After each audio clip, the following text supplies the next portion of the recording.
पहुंचाएगा। त्रिवेदी जी, आप तो गुजरात में ही है, वहीं के रहने वाले हैं, मुझे ये बताइए कि ये सब बातें जो हम लोग करते हैं ना कि इनकी सैलरी नहीं बढ़ी, उनकी सैलरी नहीं बढ़ी, ये स्कूल, मकान, दुकान, अस्पताल, ये सब तो मतलब 27 साल से ऊंचा नीचा चलता ही रहता है।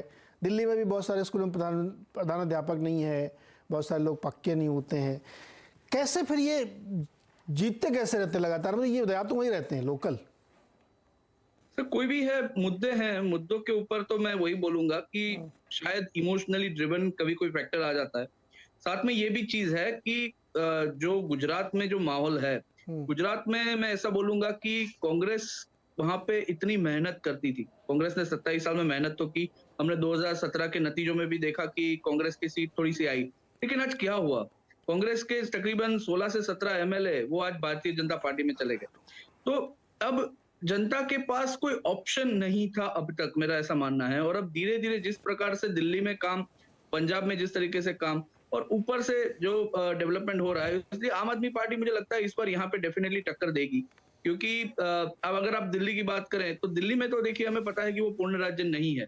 इसमें कभी कभी माहौल ऐसा बन जाता है कि कुछ ऐसा है कि जो कि एमसीडी के अंदर आता है, और एमसीडी में भाजपा का शासन है। तो आप तो कह वहां रहे पे हैं कि जिस फाइट में है आम आदमी पार्टी। अभी प्रीति सोमपुरा जी घूम के आई हैं गुजरात। प्रीति जी, कौन कौन है फाइट में और क्या माहौल आपने देखा?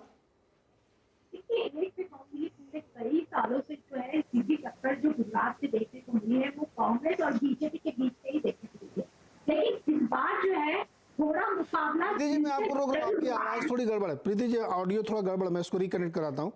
हर्षवर्धन, मेरा सवाल आपसे भी यही है, आप भी घूम के आए, क्या माहौल चल रहा है भाई? ये तो कह रहे हैं कि आम आदमी पार्टी टक्कर दे रही है, वो कह रहे हैं कि कांग्रेस ठंडी पड़ गई है, आम आदमी पार्टी भी ठंडी पड़ गई, सेल्फ गोल वगैरह, क्या माहौल क्या है वहां पर?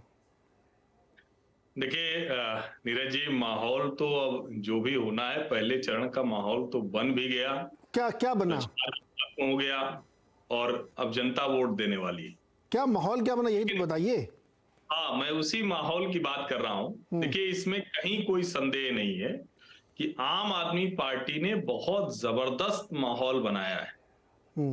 और माहौल इतना जबरदस्त है कि जो पार्टी आधा प्रतिशत मत भी पिछले चुनाव में नहीं हासिल कर पाई थी, जो पार्टी सूरत के अलावा कहीं नगर निगम के चुनाव भी नहीं जीत पाई थी, उस पार्टी को चैलेंजर की तरह देखा जाने लगा। उसके पीछे वजह क्या है? उसके पीछे वजह ये कि जिस कांग्रेस पार्टी के पास गुजरात में इतना स्ट्रांग कैडर था, वो पार्टी सुषुप्तावस्था में है, वो जाग नहीं रही है, वो सो रही है। राहुल गांधी वहां एक तरह से कहें कि रस्म अदायगी के लिए पहुंचते हैं। और अभी जब खड़गे जी पहुंचे भी हैं, तो मुझे तो लग रहा है कि खड़गे जी, जैसे कहा गया हो या उनके मन में आया हो कि सोनिया गांधी जी अध्यक्ष थी, राहुल गांधी जी अध्यक्ष थे, तो जैसे उनके बयानों से भारतीय जनता पार्टी को लाभ मिलता रहा, तो इस बार के 5 साल भारतीय जनता पार्टी को दिलाने की जिम्मेदारी हमारी है। तो वो अपने बयान वहां देकर आए। लेकिन आम आदमी पार्टी फोकस्ड है। ये ठीक है कि उनकी ताकत इतनी नहीं है, उनके पास नेता नहीं है, उनके पास लोग नहीं है, और जिसको कहते हैं कैडर तो कतई नहीं है। उनको हर सीट पर प्रत्याशी भी नहीं मिला, बड़ी मुश्किल से खोजने पर मिला है। सबसे ज्यादा अपराधी उनकी पार्टी में, यानी जिनको कहीं कोई टिकट नहीं मिला, वो टिकट उन्होंने दिया है। लेकिन उन्होंने माहौल बनाए रखा। जैसे जमुना जी में वो गंदगी नीचे जमी रहती है लेकिन झाग ऊपर दिखती है ना, तो आम आदमी पार्टी उसी झाग की तरह है, लेकिन वो दिख तो झाग रही है। अब मतदाता जब मत देने जाएगा तो कहां वोट डाल के आएगा, ये बड़ा सवाल है। लेकिन एक चीज इसके बीच में स्थिर है, कांस्टेंट फैक्टर है, और वो कांस्टेंट फैक्टर है भारतीय जनता पार्टी और नरेंद्र मोदी, जिसको खड़गे जी कह रहे हैं कि आखिर मोदी के इनाम पर हर वोट क्यों मांगते हो?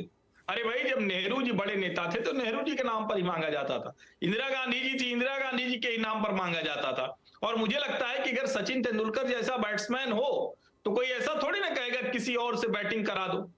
दुनिया के जिसके पास अच्छी बॉलिंग होगी वो उन्हीं से बॉलिंग कराएगा। गुजरात की जनता के लिए मोदी ब्रांड अभी भी सबसे ज्यादा भरोसे का है, और जो ये आम आदमी पार्टी ने माहौल बनाया है उसका लाभ भारतीय जनता पार्टी को मिल रहा है। जो 2017 से कांग्रेस बढ़ती, वो कांग्रेस घटती दिख रही है, भारतीय जनता पार्टी आगे निकलती हुई दिख रही है। आपको सीटें कितने मिलेगी, अभी इस पर मुझे आज भी संदेह है।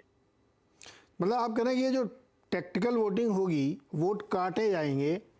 अब चूंकि पता नहीं कितने परसेंट मिलेंगे, इसलिए मैं ये नहीं कह सकता कि उनका रोल क्या है वहाँ पे, लेकिन वोट कटने की वजह से बीजेपी को सीटों में फायदा हो सकता है, आप ये कहने की कोशिश कर रहे हैं? निश्चित तौर पर, और उसको मैं एक छोटा सा उदाहरण बताता हूं आपको। जो ऐसी करीब 2 दर्जन सीटें हैं जहां 5,000 से कम पर हार जीत हुई, उसमें कुछ सीटें भारतीय जनता पार्टी जीत गई, कुछ 700-800, 600, 1200, 1500 ऐसे से कांग्रेस पार्टी भी जीती। ये जो 2 दर्जन सीटें हैं, यहां आम आदमी पार्टी के होने का सीधा मतलब है कि भारतीय जनता पार्टी जहां बहुत कम अंतर से हारी है, वहां एक अच्छे इजी मार्जिन से जीत जाएगी। जहां कम मार्जिन से जीती है, वहां इजी मार्जिन से जीतेगी, यानी ज्यादा अंतर होगा। और जहां हार गई कम अंतर से, वहां वो जीतने की तरफ बढ़ जाएगी।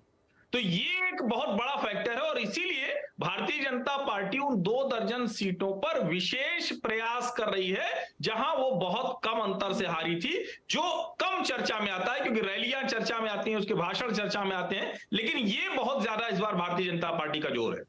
ओके प्रशांत, ये जो मोदी जी के ऊपर अटैक किया जाता है, उनको तरह तरह की बातें बोली जाती हैं और उसको फिर बीजेपी बहुत स्ट्रेटेजिकली, बहुत स्मार्टली कन्वर्ट कर देती है, और उसके पीछे एक बैकग्राउंड में दर्शकों के साथ वो शेयर करना चाहता हूँ। देखिए, गुजरात के बड़े नेताओं को राष्ट्रीय मंच पर उस तरह से आदर सम्मान नहीं मिला ऐतिहासिक तौर पे, तो उसकी वजह से एक विशेष तौर पे लोगों के मन में गुस्सा होता है। पटेल साहब का जिक्र बार बार आता है, और भी कई बड़े नेताओं का आता है, जिससे उनको लगता है कि अगर कोई एक व्यक्ति है तो आप उसको इस तरह से क्यों करें। उसी बैकड्रॉप में जब आप मोदी जी के लिए कुछ भी बोलते हैं तो शायद एक्सेप्ट नहीं करते होंगे लोग। ऐसा मुझे एक बड़े वरिष्ठ पत्रकार ने बताया कि ये एक बहुत विशेष फैक्टर है कि अगर आप मोदी जी के ऊपर पर्सनल अटैक करेंगे तो आप गुजरात में मुँह की खाएंगे। और आम आदमी पार्टी ने इसको बहुत करीने से समझ लिया, इसलिए वो सीधे मोदी जी की बात ही नहीं करते, वो दूसरी तरफ से आते हैं, क्योंकि उनको ये मालूम है शायद कि ये अटैक मुंह के खाने वाली बात है। लेकिन ये कांग्रेस बार बार करती है और रिपीटेड गलती है। क्या ऐसा है क्या कि वहाँ के लोगों के पास विशेष प्रेम है जिसकी वजह से वो मोदी जी के खिलाफ कुछ सुनना नहीं चाहते हैं, और उनसे उनका लगाव जिसकी वजह से वो बार बार जीतते हैं, और इस बार भी तमाम सर्वे बता रहे हैं? सर, आपने 2018 का मध्य प्रदेश, छत्तीसगढ़, राजस्थान का चुनाव देखा होगा। उसमें एक सूत्र था, मोदी से कोई बैर नहीं पर वसुंधरा तेरी खैर नहीं। मोदी से कोई बैर नहीं और शिवराज तेरी खैर नहीं, तो जिसकी खैर नहीं उसको हटाया, सरकार से हटाया। गुजरात में कभी आपने ऐसा कोई सूत्र ना सुना होगा। मतलब, और एक बात, मोदी जी जो इमोशनल कार्ड खेल लेते हैं, मैं गुजरात का संतान, मैं गुजरात का सपूत प्रधानमंत्री बनने जा रहा हूँ, 2019 में भी ऐसा बोले थे वो।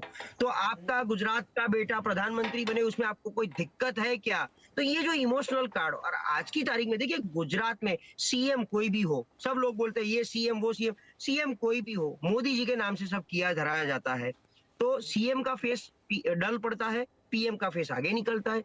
आज की तारीख में गुजरात में ऐसी जनता है, जनता छोड़ो सर, मैं तो कार्यकर्ता भी बोलता हूँ, कांग्रेस के कार्यकर्ता, मतलब वो काफी लोग ऐसे होते हैं कि भाई मोदी जी है तब तक हम बीजेपी के साथ है, मोदी जी नहीं होंगे फिर हम सोचेंगे किसके पास जाना है, किसको वोट देना है।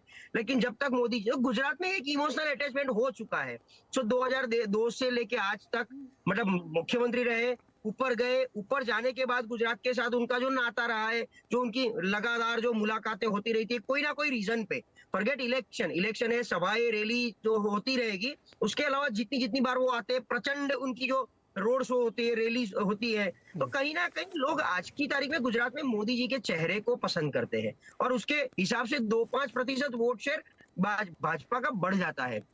तो डेफिनेटली मोदी जी के ऊपर कोई भी अटैक, और शाब्दिक अटैक जब पता है, विरोधियों, मतलब कांग्रेस के जो विरोधी है, जो बीजेपी की जो फौज है, वो सोशल मीडिया से लेके उनकी जो फौज है, वो इसका इतना सारा उपयोग कर लेगी, मतलब उनको भी पता है कि यूज हो जाएगा ये स्टेटमेंट, फिर भी कांग्रेस क्यों देती है? मतलब ये कुल्हाड़ी पे पैर, मतलब पैर पे कुल्हाड़ी मारना, ऐसी बात है। तो कुल्हाड़ी ढूंढ के लेके आए और उसके ऊपर पैर रखा है धड़ाम से, और ऐसी गलती वो बार बार करते रहते हैं। 19 में क्यों करते हैं ऐसा प्रशांत भाई, क्यों करते हैं ऐसा?